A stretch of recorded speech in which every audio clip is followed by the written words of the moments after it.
everyone, welcome to the Android MAPT 0 to Expert series.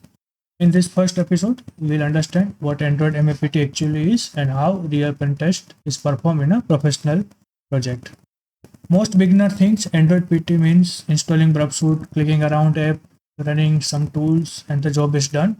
But in real world project, this approach fails completely. So in reality, Android MAPT is about understanding how applications work, how data flow inside it, how it communicates with server, and where security control files. So Android MAPT stands for Mobile Application Penetration Testing for Android application. Our goal is to identify security weaknesses that attacker can abuse.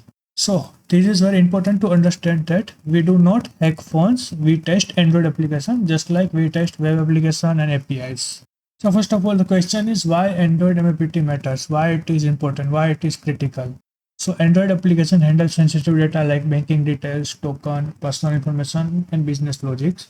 So if these apps are insecure, attackers don't need to hack servers. They can abuse the app directly itself. To test Android application or to start with Android MAPT, we need to understand the main three types of Android MAPT. First of all, black box testing. In black box testing, we only receive APK or Play Store application. We have no source code and sometimes we don't have any test account also. So this closely simulate an external attack. Second is gray box. Gray box testing is most common scenario in enterprise and banking projects. We get application file, test credential, and limited internal information. Third one is a white box. In the white box testing, the client provides full source code. This is mostly used for internal audit purposes. We need to understand like how real Android MAPT happens. So this is the actually workflow follow in a real application penetration testing engagement. Every step builds on the previous one. So before touching any tool, we first understand what the app does, what feature is that, what and how data flow inside. Basically, we need to understand the flow of application and what the application does. Second is static analysis. Static analysis focus on reviewing the APK without running it. For example, we do a reverse engineering like we get Java code or whatever the application is written in Kotlin, Java, whatever it is. So we basically do reverse engineering on that and try to get data. For example, we go to manifest file and other files also. Third one is a dynamic analysis, which is focus how application behaves while we run the application.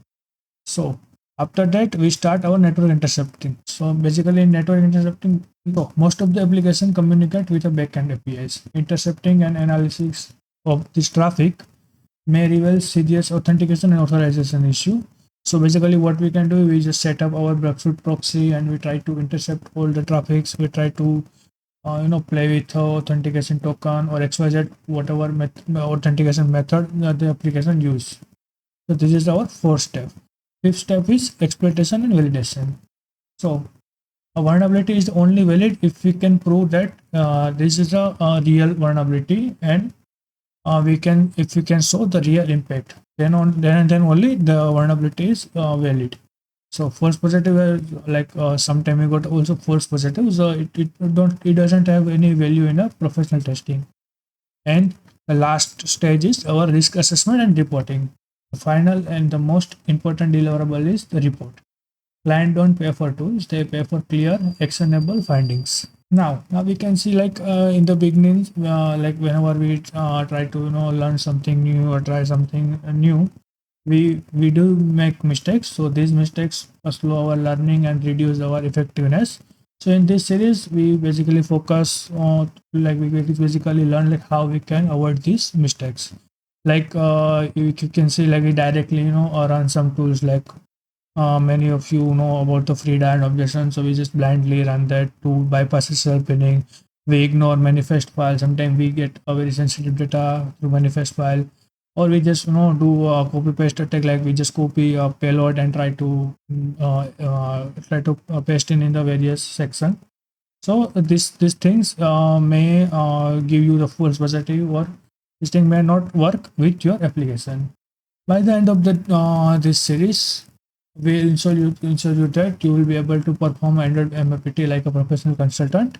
So what what basically we cover in the upcoming video is we try to get into the Android internals for pen tester. We try to find real vulnerabilities, exploitation. We can learn Frida from zero. We can also cover objection and basically end-to-end MAPT with a professional report writing. In the next episode, we'll understand Android architecture, only what a penetration tester need, no developer overloads, only security relevance concept. So if you are serious about learning Android security right way, this series is for you. Thank you for watching this video. We'll see you in the next one.